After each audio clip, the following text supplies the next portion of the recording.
ఇక్కడ మనం జ్ఞాపకం చేసుకున్నట్టు ప్రేమికి పెట్టారా, ఒక తండ్రికి ఇద్దరు కుమారులు ఉన్నారు. తెలుస్తుంది కదా, చిన్న కుమారుడు ఒక దినానా నాకు రావాల్సినటువంటి నాకు వాట ఇచ్చేసి నేను దూరముగా వెళ్ళిపోతాను. తెలుస్తుంది కదా. హల్లెలూయా, దేవుడికి స్తోత్రం. మన జ్ఞాపకం చేసుకుందాండి.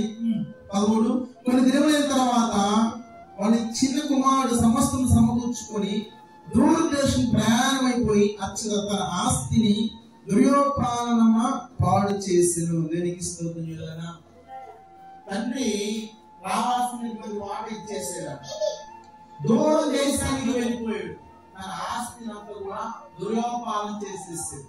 దేనికి స్తోత్రం చేయాలన్నా, మొత్తం కూడా చేసిన ధనం అంతా కూడా అయిపోయి వేషలకి ఇలా అన్ని విషయాలు కూడా అంతా అయిపోయింది. ప్రేమికి బిడ్డరా, అంత ఖర్చు చేసిన తర్వాత ఆ దేశం గొప్ప కరువు రాగా వాడు ఇబ్బంది పడి సాగాను.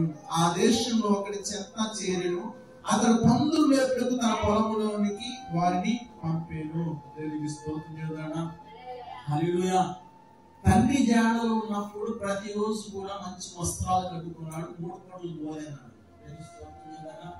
ఒక రాజుగా ఉన్నాడు చిన్న కుమారుడు. అలాగే పని మనుషులు ఉన్నారు, పనులు ఉన్నారు, ప్రతిరోజు మంచి ఆహారం దొరుకుతున్నది. స్తోత్రం చేద్దాడా. ఈ చిన్న కుమారుడికి ఏ ఇబ్బంది లేదు.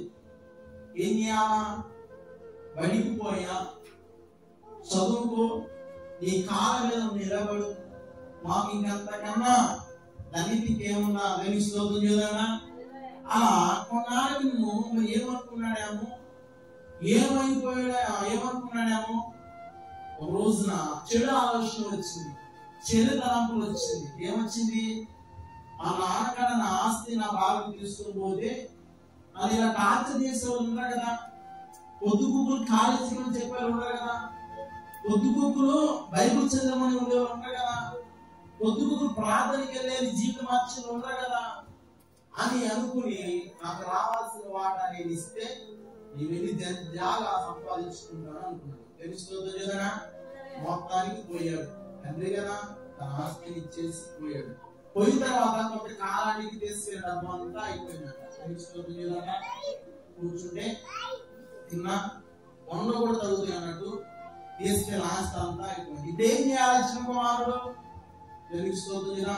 డబ్బు నమ్మకు ఊరేగించాడు, ఇష్టసారంగా జీవించాడు. హల్లెలూయా, దేవునికి స్తోత్రం. ఏదేమైనా తిరిగి పెట్టారా, నేను నా తండ్రి గారి నుంచి పోయి కొత్త జీవితాన్ని ప్రారంభించాలి అనుకున్నాడు. సాధ్యమైందా? దేవుని విడిచి తండ్రిని విడిచి చేయగలవా? అది అన్నాడికి అసాధ్యం.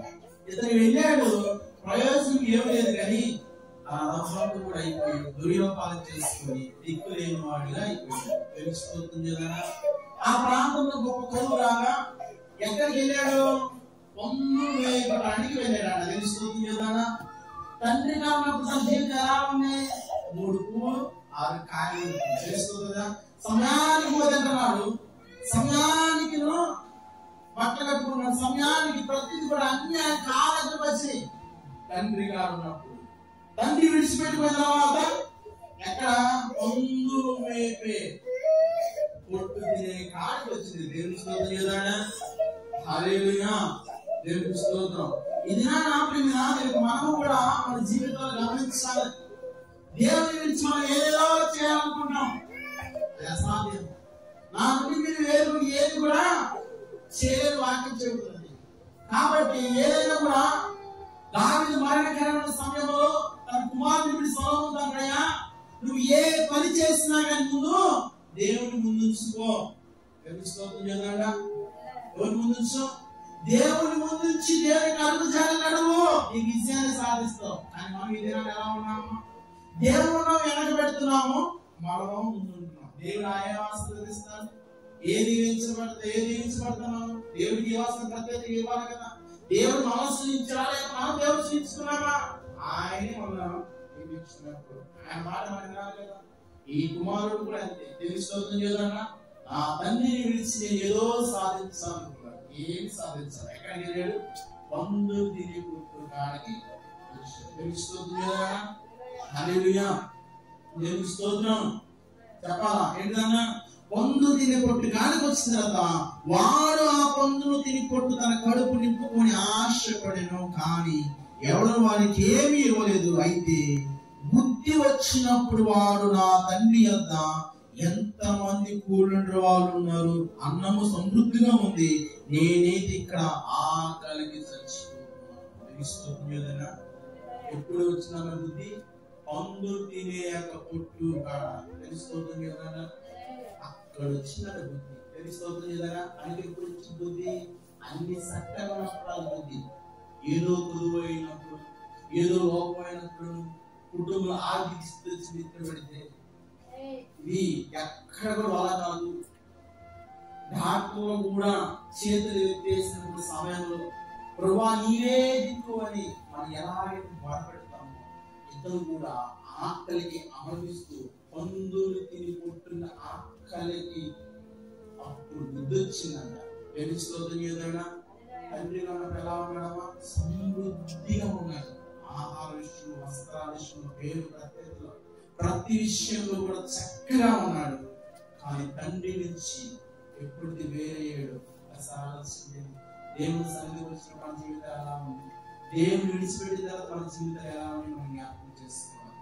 ఇక్కడ బుద్ధి వచ్చిందన్న. ఎప్పుడు ఆకలికి చచ్చిపోతున్నాడు, పందులు తిని కొట్టి కాడికి వచ్చి చచ్చిపోతున్నాడు. అప్పుడు ఏమంటున్నాడట?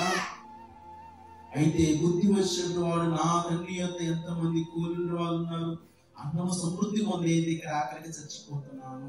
నేను లేచి నా తండ్రి వద్దకు వెళ్ళి, తండ్రి నేను పరలోకమునకును నీకును విరోధంగా నేను పాపము చేస్తాను కదా.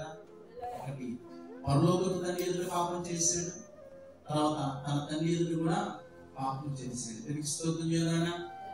సంపాదించుకున్నాడా? ఉన్నది పోగొట్టుకొని తిరిగి స్తోత్రం చేయడానా? హల్లెలూయా. ఉద్యోగ పరిస్థితి తిరిగి స్తోత్రం చేయడానా? ఇటువంటి సమయంలో గమనించినట్టు కాలేదు. మన దేవుని విడిచిపెట్టి ఏమి కూడా చేయలేదు. తిరిగి స్తోత్రం చేయడా? బెత్లెహేము నుంచి నయోమి తన ఇద్దరు కుమారులను తన భర్త ఏమైపోయారు? ఆ ప్రాంతంలో కరువు వచ్చిందని మోయాబు దేశానికి వెళ్ళారు. తెలుసుకోవద్దు ఏదైనా? హల్లెలూయా. ఎక్కడమ్మా? బెత్లెహేము అనేది దేవుని సన్నిధి. దేవుని సన్నిధి విడిచిపెట్టి ఆ ప్రాంతంలో కరువు వచ్చిందని తన భార్య, తన భర్త, తన ఇద్దరు కుమారులు నయోమి ఎక్కడికి వెళ్ళారు? మోయాబు దేశానికి వెళ్ళారు. తెలుసుకోవద్దు ఏదైనా? దేవుని సన్నిధి విడిచి ఆ ప్రాంతంలో ఈ ఒక్కరికి ఎంత కరువు వచ్చింది? గ్రామం మొత్తానికి వచ్చింది. బెత్లెహేము అంతా వస్తే వీళ్ళు మనం బయటికి పోయి సంపాదించుకున్నాము, మన కుమారుని కూడా ఒక ప్రయోజనిగా, ఒక ఇంజనీరింగ్, ఒక డాక్టర్గా మనము కుమారులు ఆడే విషయం తెలుసుకోవడానికి లేదు. కానీ 10 సంవత్సరాలు తిరిగేలోపే భర్త చచ్చిపోయాడు, ఇద్దరు కుమారులు కూడా మరణించారు. పోతూ పోతూ భర్త ఇద్దరు కుమారులు తీసుకొని పోయాడు. వస్తూ ఒక కోడలనే తెచ్చుకోండి. తెలుసుకోవద్దు ఏదైనా?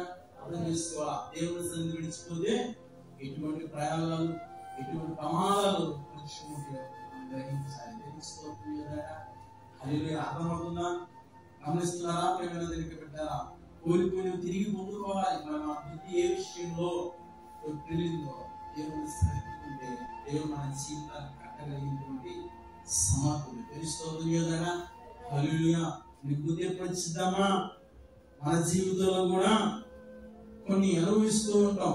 సమస్యలు, ఇబ్బందులు, బలహీనతలు, వ్యాధుల దుఃఖములు, ఆ విషయాల్లో ఉన్నప్పుడు దేవుని సన్నిధికి వచ్చినప్పుడు ఎలా ఉన్నాను, దేవుని విడిచిన తర్వాత మనం ఎలా ఉన్నామని జ్ఞాపకం చేసుకోవాలి. తప్పిపోయిన కుమారుడు తన తప్పు తెలుసుకొని తన తండ్రి వద్దకు వచ్చినప్పుడు చేర్చుకున్నాడు. మన దేవుడు కూడా ఏ విషయాలు దేవుని వెనకేశావు, దేవుని సన్నిధి రాకుండా నిర్లక్ష్య పడుతున్నారు. దేవుడు ఏమంటున్నాడండి? ఇదే వ్యక్తులు అనుకూలమైన సమయం. తెలుసుకోవద్దు కదా? హాస్పిటల్కి వెళ్ళండి, డాక్టర్ రాలేదని కూర్చుంది. తెలుసుకోవద్దు కదా? జాబ్ చేసే వాళ్ళు టయానికి వెళ్ళాలి, స్కూల్కి వెళ్ళే వాళ్ళు టయానికి. కానీ దేవుని సన్నిధికి రావడానికి టైము అనేది లేదు. ఎప్పుడు కూడా దేవుడు 2 చేతులు చాపి ఎదురు చూస్తూ ఉన్నాడు. తెలుసుకోవద్దు ఏదైనా? హల్లెలూయా.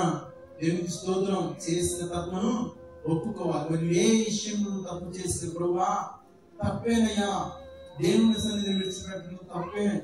అయ్యా ఎందుకంటే మా జీవితంలో కూడా నిర్లక్ష్యం పెట్టినప్పుడు రైతు క్షమించుకొని ఎవరైతే యొక్క ఉదయకాలంలో ప్రార్థన చేస్తారో కన్నీటితో చేసిన ప్రార్థన దేవుడు ఆలకిస్తారు. హల్లెలూయా.